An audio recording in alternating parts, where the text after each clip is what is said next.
You don't have to be great to start, but you have to start to be great.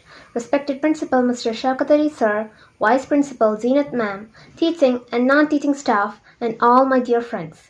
Assalamu alaikum and a warm good morning to each one of you. Today it's me Aslaha of grade 12 leading the morning assembly. Prayer is a believer's weapon.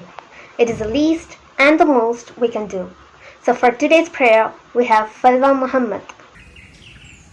أعوذ بالله من الشيطان الرجيم بسم الله الرحمن الرحيم الحمد لله رب العالمين الرحمن الرحيم مالك يوم الدين إياك نعبد وإياك نستعين اهدنا الصراط المستقيم صراط الذين أنعمت عليهم غير المغضوب عليهم ولا الضالين آمين. Thank you, Falwa. An oath is a way to make us aware of our duties towards our nation. So I request Fidel bin Ali of 6B to lead us with the pledge. Pledge. Hands forward. India is my country. All Indians are my brothers and sisters. I love my country and I am proud of its rich and varied heritage. I shall always strive to be worthy of it. I shall give my parents, teachers and all elders respect and treat everyone with courtesy. To my country and my people, I pledge my devotion. In their well-being and prosperity alone lies my happiness. Jai Hind. Thank you, Fidel. A meaningful thought has a unique place in our lives. So here is Shaza Samsir of 2nd C with thought of the day. Assalamu alaikum and wishing you a fine morning. Today's thought.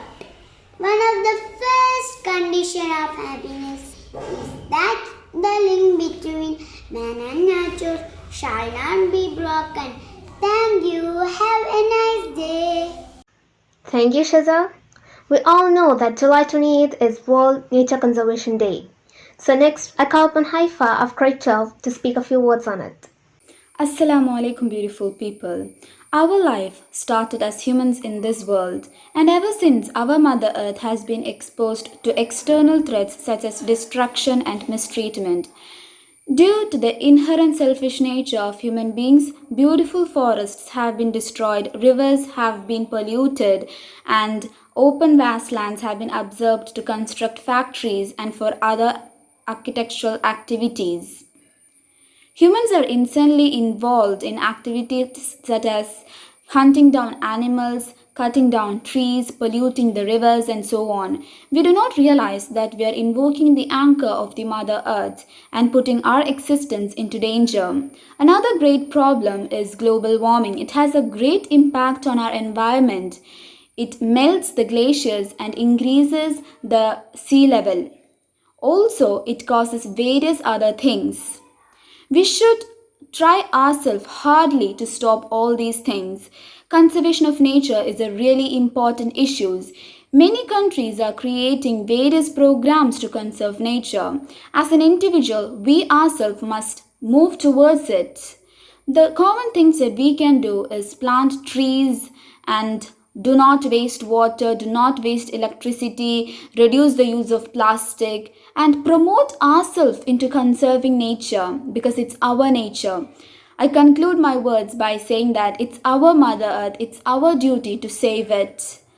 Hope you're having an amazing day. Stay home and stay safe. Thank you. Thank you, Haifa. Next, we have a short interview with our chief guest, Dr. Habib C. Dr. Habib is a professor at Farouk College. The interviewer is Raunak Panu of 5th C. Assalamu alaikum and wish you a happy day. There is nothing much that one can do for their parents except make them proud of themselves for having such children. On this special day, we must show them how thankful we are for every everything that we have got so far and thank them for being such a wonderful parents. Yes, dears, we have a special guest today, Dr. Habib C., one of our parents as well as a teacher at Farouk College. Welcome you, sir. Thank you. Indeed, I am very pleased to be a part of this program and I consider it a rare privilege and I thank the HM and the other teachers for inviting me for this function. On this day, how do you define with your parents? When I was a student, my parents were not quite fully aware of what all would be the real possibilities and they were in fact giving us adequate support to grow up. But today's parents, since they are all educated, we have, when we are parents, ours is an educated generation. So it's the third generation that we are bringing up in a sense. So we have more dreams, more calculations. In fact, I am reminded of a statement from Khalil Gibran that your children are not that of yours but that of your desires. So we have always an attitude to shape them the way we want.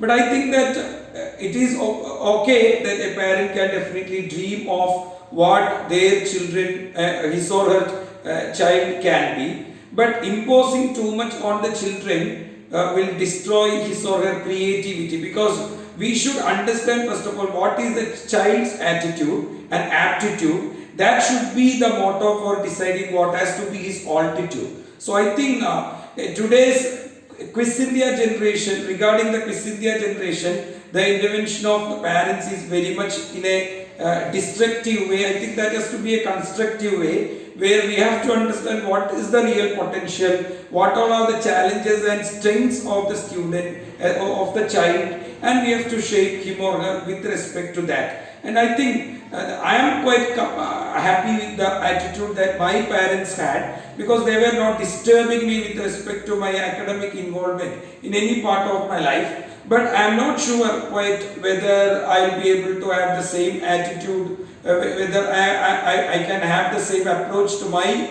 children, because the environment they are being fostered is also slightly different from what we had. Thank you, sir. In the present life, parents are more conscious and expect more from children. They are designing their life. What is your opinion? Did your parents have any dream about you?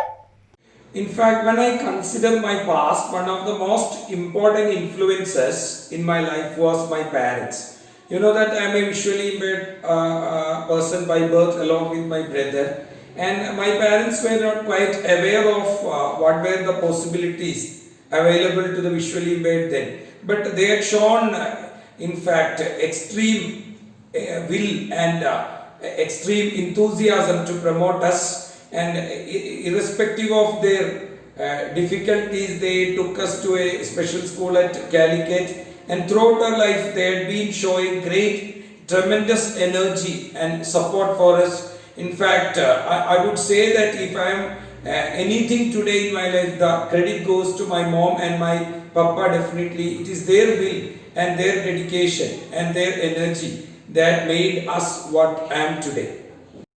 Then, what do you expect from your children? I don't want my children to be something quite extraordinary, but at the same time I want them to be good citizens who love themselves and the humanity around them, and definitely I am giving them many things that I and my brother or my generation were lacking. So I feel that I wish that they will be comparatively in a higher position than what we are. But at the same time, I don't want to impose my wishes on them. It is sure that the way the children mature is in a very higher degree than what we had in the past. Their knowledge level, their accessibility, their information, all are quite in a very revolutionary way in comparison with what we had. So the kind of future that they probably are likely to land in are also somewhat quite significantly different from what we are today. Anyhow, I am hopeful that my children will also be probably good human beings who love humanity and who will be able to contribute in their own way for their society and their surroundings. I think both studying in our school. Why did you select Markazul Uloom School? In fact, I was taught in a Malayalam medium school, so I always wanted my children to be there in an English medium school because as an English teacher I understood that if we give the real foundation, the linguistic acrobatics of the child will be of a better degree than what he captures in a later part of his life. So when I made an inquiry to which are all the good schools around me where I am living today, I came to know that this is a better school, and the experience of teaching my child in the KGs, my elder one Amir Sayan in the KGs, is now studying in the first standard, and that was very positive. The way that teachers dealt with the children and the approach, everything was quite pleasing to me. So I thought I would continue here at least for the next few years. Thank you, sir. As a parent, how do you deal with the online classes? It's indeed a big challenge because I am a teacher as well as a parent. So every now and then we need to facilitate the online classes. At the same time, I and my wife are also employees. So we need to have our own online classes. But at the same time, I am doing my level best because ever since the lockdown began, I was giving adequate attention to my children's class, and the elder one is always very attentive. The younger one, being not that exposed to the ambience of the school, is finding it sometimes difficult to cope with the situation, but I think they are doing well, and in the present juncture we don't have other alternatives, so I think I'm doing my level best, and in the due course I think this will be a new normalcy as we understand it now. Okay, sir. On this day, what message you can give to all parents? I think as parents we have to be liberal and we have to be truly aware of what we have with us and what we should do, because having a sort of dogmatic approach to parenthood wherein we enforce our dreams too much will not be effective in this context. And what I propose to inculcate in our children through us the parents is their zest to survive in any situation, because we know that we are living in a world where things are drastically changing every day. There is a quite unpredictability to the world and the life. So we have to give our children a feeling that the world that they live in is quite uncertain. Any challenge may come across their way, and they need to be very they need to have the kind of fortitude to face any such situation. And obviously it's a possibility that we will be always having a tendency to pamper them, giving them whatever they want. Despite the present restrictions, I think we need to be balanced. We need to give them whatever they want, but we need to at the most possible make them aware of what their position is and how vulnerable our present condition is, at the same time how they can do well in their life.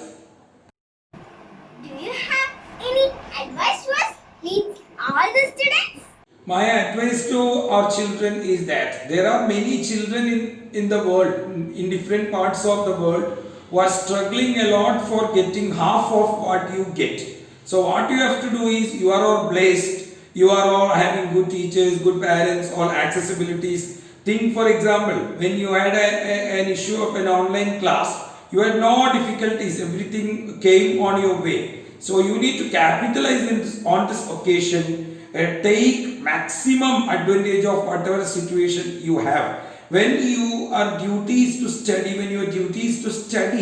do not think of anything else. Study well and capitalize on that occasion. On a later date, when you understand that, no, you hadn't done well on that occasion, you would not be able to alter your destiny. So once you are in something, give it full, because you might have heard of Paulo Coelho saying, if you are doing something, do it with your full heart, so that the whole universe will conspire with you. So when you do something, do it with your full commitment and full dedication, then you can make miracles. Desire something very high, desiring less, as Dr. Kalam said, is a crime. So always desire something big, so that even if you are not able to reach the full zenith, you will at least be able to reach quite close to what you aspire to be. And always keep in mind that it is your attitude plus your aptitude that decides your altitude. Thank time with us. Thank you, and it's a very different experience when you take part in a program as a parent. I was in many such programs as a teacher or as an invitee, but here I have a very different feeling because my own children are studying in the school. So I am also equally pleased to be a part of this program. Thank you. Dear friends, thanks for your attention. Let's pray to God for our parents. Thank you, sir, for this great opportunity. We, the Marcus family, sincerely thank you for taking time for us out of your busy schedule. Nobody can go back and start a new beginning, but anyone can start today and make a new ending. With these words, let's conclude our morning assembly. Last but not the least, I call upon the school choir. Thank you. പ്രപഞ്ചമാകെ വെളിച്ചം വിതയ്ക്കും പ്രതിഭാസമേ സർഗ പ്രതിഭാസമേ പ്രണമിക്കുന്നു ഞങ്ങൾ പ്രസാദമരുളേണമേ അക്ഷരദീപം കൊളുത്തി അത്ഭുത ലോകം വിടർത്തി അക്ഷരദീപം കൊളുത്തി അത്ഭുത ലോകം വിടർത്തി വിശ്വം മുഴുവൻ വീണായി മാറ്റും വിശ്വം മുഴുവൻ വീണായി മാറ്റും വിജ്ഞാനനിധി തേടുന്നു ഞങ്ങൾ വിജ്ഞാനനിധി തേടുന്നു പ്രപഞ്ചമാകെ വെളിച്ചം വിതയ്ക്കും പ്രതിഭാസമേ സർഗ പ്രതിഭാസമേ പ്രണമിക്കുന്നു ഞങ്ങൾ പ്രസാദമരുളേ